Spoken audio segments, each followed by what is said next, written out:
Hi folks, this is Coach Rich, Endurance Nation. Welcome to this week's Coach Chat. Tonight's topic is the Endurance Nation Long Ride. But first, no Coach Rich chat is complete. Come here, Riley. Without an appearance by, come here, Riley, come here, buddy, come here, come on. Riley the Wonder Pup. Riley, after intense discussions with his agent, he has agreed to come to Ironman Coeur d'Alene with me, so you'll be seeing him at our Four Keys talk. You'll be seeing him in his red booties and his EN singlet and his sunglasses, taking autographs and paw prints for you at Ironman Coeur d'Alene.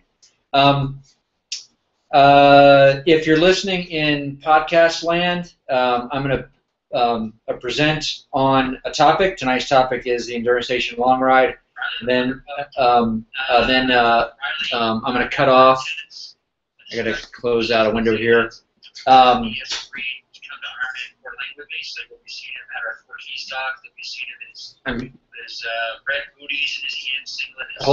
getting some feedback here. Let me turn this off. All right. So if you're listening in podcast land, I'm going to do a presentation on our topic. Tonight's topic is the Endurance Nation Long Ride. And then I'm going to stop the audio and go answer questions in my forum. So today is June 4th. I've got Ironman Coeur d'Alene people are short timers for Ironman Coeur d'Alene. My Ironman Lake Placid folks are hitting it hard. We just had Kwasi, just had Raleigh, and the net is all of my folks are deep into a cycle of long rides. So what I wanted to do was do the Endurance Nation end-all be-all of what is the Endurance Nation Long Ride and what's its evolution, its history, why it is what it is, what we want you to get out of it, etc. So your long ride, which is on Saturday, is your opportunity to build the cubic footage of your house. Okay, I want you to think of your cycling fitness as a room or a house which has a ceiling. Okay, the cubic space of that room or that house is a function of the height of the ceiling and the length and depth of the wall. Okay, the height of your ceiling is your functional threshold power. It's how fast you are. So what we do for months and months and months across the year through our out-season training plan, bike focus, or get faster plan is we lift that ceiling. Okay. What your long ride is then about is about expanding those walls and increasing the cubic space of your house. Okay, that's the primary purpose of your long ride, is to build your endurance, which I would like you to think of as having two components. One is the height of the ceiling, and two is the length and width of the walls in that house, and those combine to make the cubic area of your cycling fitness. The second is it is your schoolhouse. It's the primary venue in which you're going to experiment with eating and drinking and figuring out what works for you. You'll experiment, learn, tweak it, get better at it next week and the next week. Okay. Second is it's your primary venue for experimenting with bike fit and adapting yourself to sitting on your bicycle for hours and hours and hours. Okay, every time you get on the bike is an opportunity to observe what is and what is not working for you bike fit wise, and considering making changes. Next is the opportunity for you to learn skills, bike handling, carrying your bottles, how to pack, what's in your tools, shifting, cadence. You're going to be sitting on the bicycle for a long time. You might as well use that as an opportunity to develop your skills, hopefully by riding with, or rather, my next point is using your long ride as a social platform. Okay, highly recommend that you find opportunities to ride your long rides with other people. Hopefully, you can talk them into doing your Endurance Nation ride. But riding with other people creates an opportunity to learn from other people. Okay, if all you do is ride by yourself, You're not really going to learn from. You're not going to learn the skills that you could learn if you're riding with other people, preferably more experienced, faster cyclists. Okay, and finally, your long ride is the weekly expression of your commitment to a fitness lifestyle. Okay, what that means is your key to longevity in this sport is not to look at your Saturday ride as just a workout. Okay, you look at it as just what I do every Saturday is I wake up at 6 a.m. and I clip my feet in at 7 a.m. and I ride my bike for 3 hours, and that 3-hour time is the functional expression of my commitment to a fitness lifestyle, which is simply I just ride my bike for 3 hours every Saturday. That's just what I do. Month after month, week after week, year after year, you just ride your bike long on Saturday. Okay. So having said all that, how long is the typical Endurance Nation long ride? In the out season, our long rides are no longer than 1.5 hours. In our bike focus training plan, which is typically done at the end of a season or after the out season, that long ride is between 2 to 2.5 hours. In our Get Faster training plan, it's again 2 to 2.5 hours. For our half Ironman training plan, the maximum is between 3 and 3.5 hours. And finally, in our Ironman training plan, our Ironman long ride bumps between 3 to 4.5 hours, and the max rides that you'll see in a Endurance Nation Ironman training plan is 6 to 6.5 hours, but we only have 2 of those, and those are race rehearsal rides. Okay, so your typical Endurance Nation Ironman long ride is week after week of 4 to 4.5 hours, and then in week 15 I have you do a 112-mile race rehearsal, which could take you between 5 and change to 6.5 hours, and then in week 18 you repeat that ride. Okay. What you're not doing, which is what a lot of Ironman athletes do, is week after week after week after week of 5 and 6 hour long rides, which then get drilled down to their half Ironman friends as week after week of 4 and 5 hour long rides. So why do you not do that? Why are you, the Endurance Nation athlete or the Endurance Nation fan or Endurance Nation training plan athlete, why are you consistently doing an hour to 2 hours less work, less time, can't say work, less time on the bike than everyone else that you know in the long course space? Okay? Let me regale you with my history as a long course athlete. Okay? Back in the day, I'd say between 1999 and about 2003, my cycling paradigm was I was doing 1 or 2 interval sessions per week, which you guys are doing on weekdays, but then my weekends were 5 or 6 hours on Saturday and 5 or 6 hours on Sunday. I spent a lot of time on a bicycle. Okay. Looking back, when I look at the gains I made in my cycling fitness between 2000 and 2003, what made me faster was the hard interval work that I was doing on the weekdays. And looking back, I can honestly say that while I built a great deal of endurance in the 9 to 12 hours of cycling that I was doing every single weekend, I did not receive the same rate of return on those weekend hours invested as I did rate of return on race day, meaning they did not make me as fast as my weekday interval sessions did. Okay, which really, what spending hours and hours on the bicycle on the weekend, what it got me good at was spending hours and hours I got really good at riding a bicycle for a long time. I didn't necessarily get any faster. I got really good at riding a bicycle for a really long time. Okay. What absolutely made me faster was the hard work I was doing on my weekday sessions, which lifted my functional threshold power, and then I put endurance on top of that, which allowed me to, you could say, hold a percentage of that FTP for a long bike ride. But the long rides did not make me faster. And so the reason why you're not doing week after week after week of 5 and 6 hour bike rides is because I and Patrick did week after week, month after month of 5 and 6 hour bike rides, and we just did not get a commensurate rate of return on race day for the hours that we spent on the bike.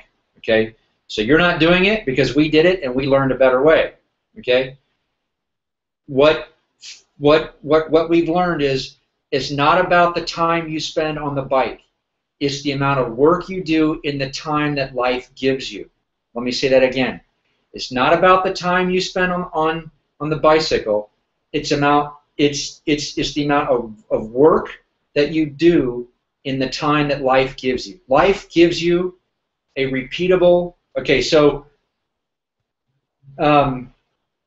this is the thought process that I'm going through as I'm scheduling long rides for you, the Endurance Nation athlete, or the fan listening to the podcast, or the training plan athlete. My number one criteria, the variable that I'm using, is what is the long ride volume that is repeatable week after week for this athlete, given the time of year and their mental state, and what is repeatable as a function of their lifestyle, their work, their family commitments, and their spousal approval units, SAUs, which means what is that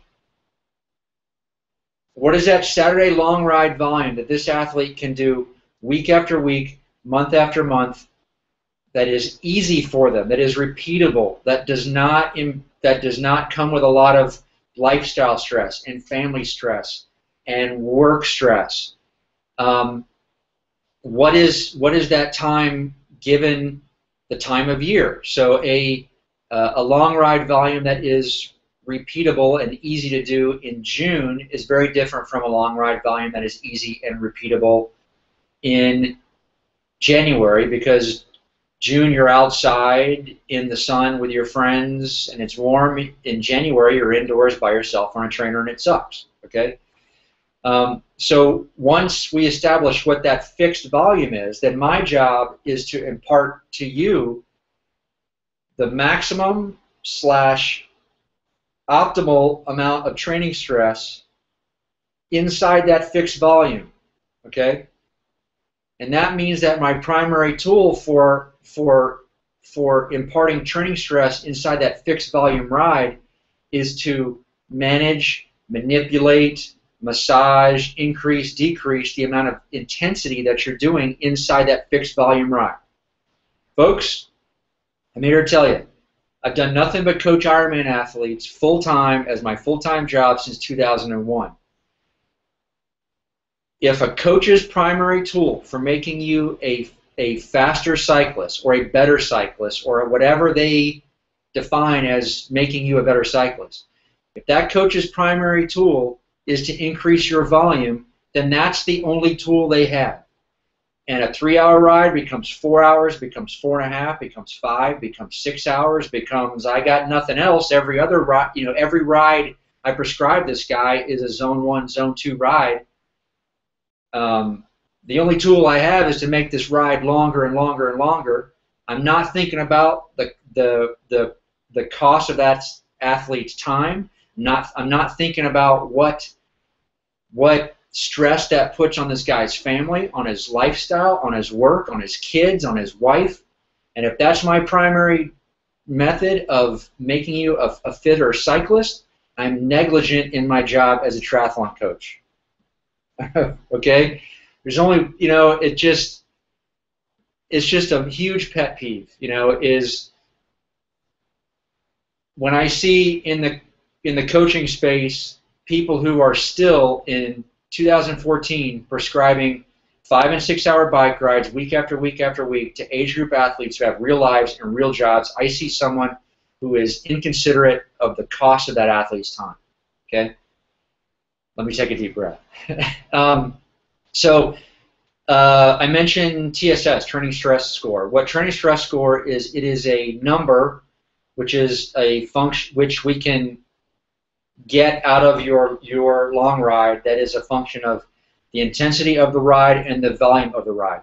I put you on a bicycle, you ride at some combination of heart rate or power zones 1, 2, 3, and 4, and you're doing intensity across 4 hours. Intensity times volume equals training stress, TSS, training stress score. I have imparted a training stress load onto your body. I let you rest, your body adapts, and now it becomes more fit. To set your perspective, a well-executed half Ironman bike split is typically done at a TSS score of about 185 to 200 TSS points. And a well-executed Ironman bike is typically done at a TSS score of about 275 to 315 TSS points. So what that means is when you ride your bike on race day and you execute well at Ironman Coeur d'Alene, Lake Placid, Mont Tremblant, Lake Tahoe, when you execute well, your body will have performed between 285 and 315 TSS points. And so that number gives us a framework, a benchmark against which we can measure what you're doing on your Saturday long ride in relation to what you'll do on race day. Okay, so I can have you go out and you can ride 6 hours at intensity zone X, and you will put up 300 TSS points, which makes sense relative to the 285 to 315 TSS points that you'll put out on race day. Hopefully, what I'm getting across is TSS gives us an objective number that gives us more insight into the 6 hour bike ride that you just did, right? If you know that you're going to be riding 6 hours at Ironman Wisconsin, 6 hours can mean a lot of things, but if we can put a number to it, 300 TSS points, now we've put an objective number to what you're going to be doing on race day, and we can measure against that what you're doing on your training rides.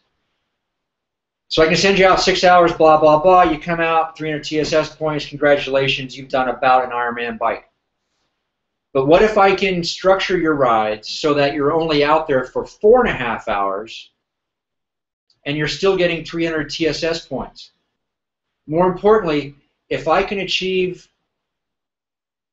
an Ironman level of training stress, if I can impart that to you in only 4.5 hours by 6 hours, then I have to have a really good reason for why I'm having you punch the clock on the bicycle for an additional 1.5 hours every week times 4 weeks a year 4 weeks a month equals 6 hours a month times what's your time on the weekends worth at $1 per hour, right? And so the result of the Endurance Nation flavor of long ride is your long ride volume is fixed, and so my goal is to maximize the amount of TSS that you accrue inside that fixed volume ride, which means that intensity is the primary tool I use to manage the TSS of that long ride, which means that your long ride includes 2 components.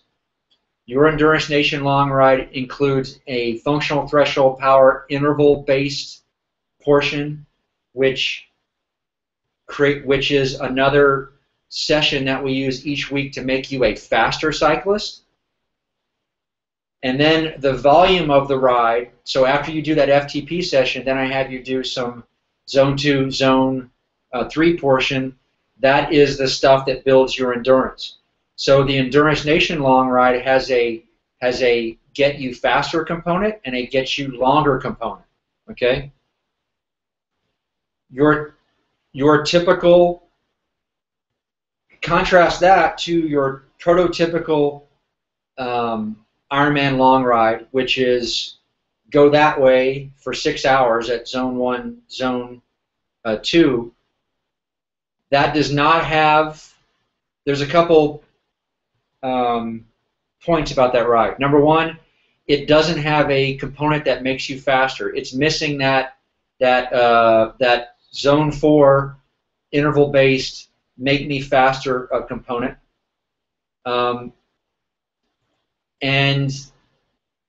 two, it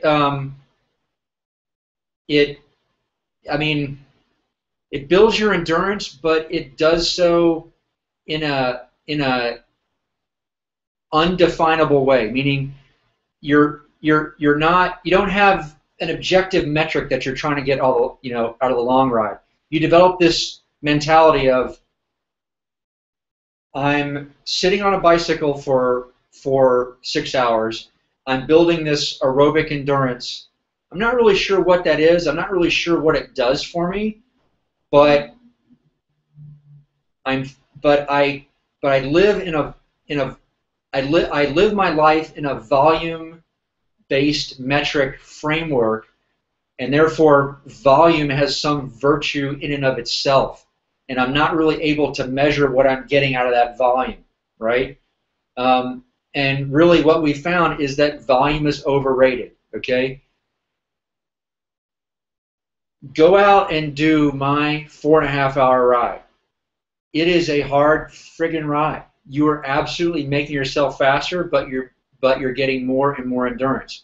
And really, an experienced cyclist will tell you that really the only difference between sitting on the bicycle for a very hard 4.5-hour ride or a not so hard 6-hour ride is just sitting on the bicycle for an hour and a half.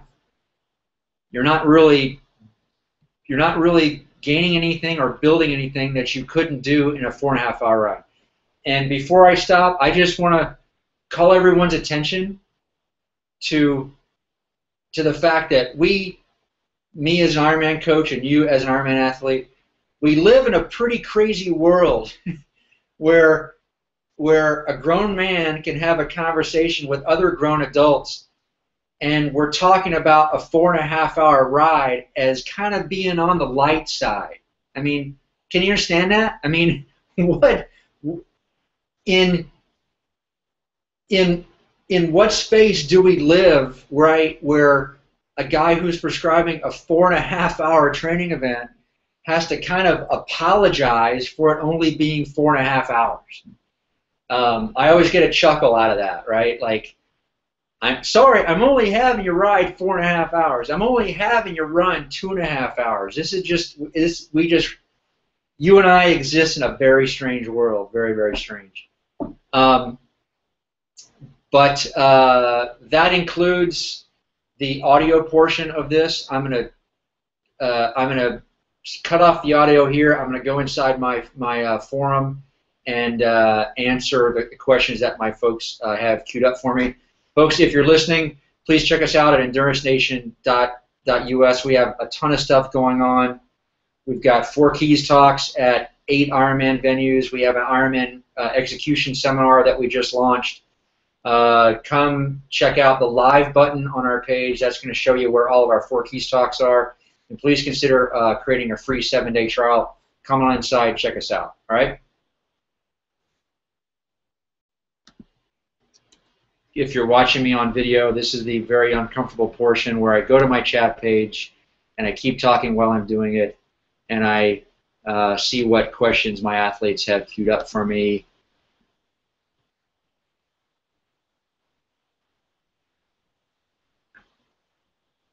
Browser's thinking, browser's thinking.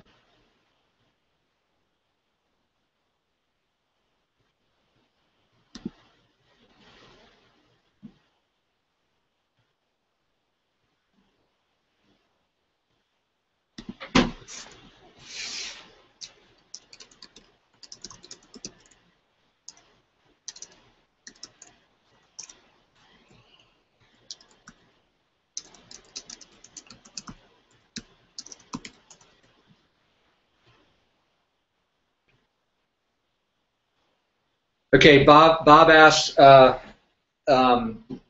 Raleigh, my numbers were 186 watts, 1.03 IF, no, 1.03 VI. Your TSS was 267. Your IF was 0.928. Okay, just by looking at those numbers, absolutely guarantee you, Bob, that you have not set your FTP correctly in WKO or whatever it is you're using to extract those numbers. So before we can start talking about whether your numbers were good, we absolutely have to dial in the admin stuff first. By you staying on top of the admin stuff with your with the software that you're using to analyze your power, that gives us accurate IF VI numbers. So looking at those numbers there, those numbers are wrong. If you rode a 3+ hour half Ironman bike split at an IF of 0.92, I'd be talking to you in the hospital right now. Okay, so let's get that sorted out first. Mike asks, by week 15, I can no longer hit my zone 4 intervals. I continue to focus on weekend rides at the FTP loss, still raced. Okay, Mike's post is, what he's saying is, the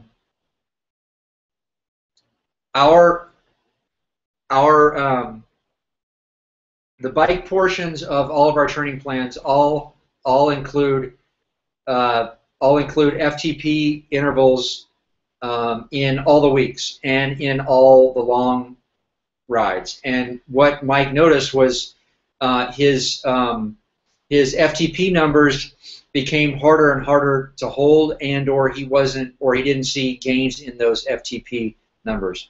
What happens for a lot of people, Mike, is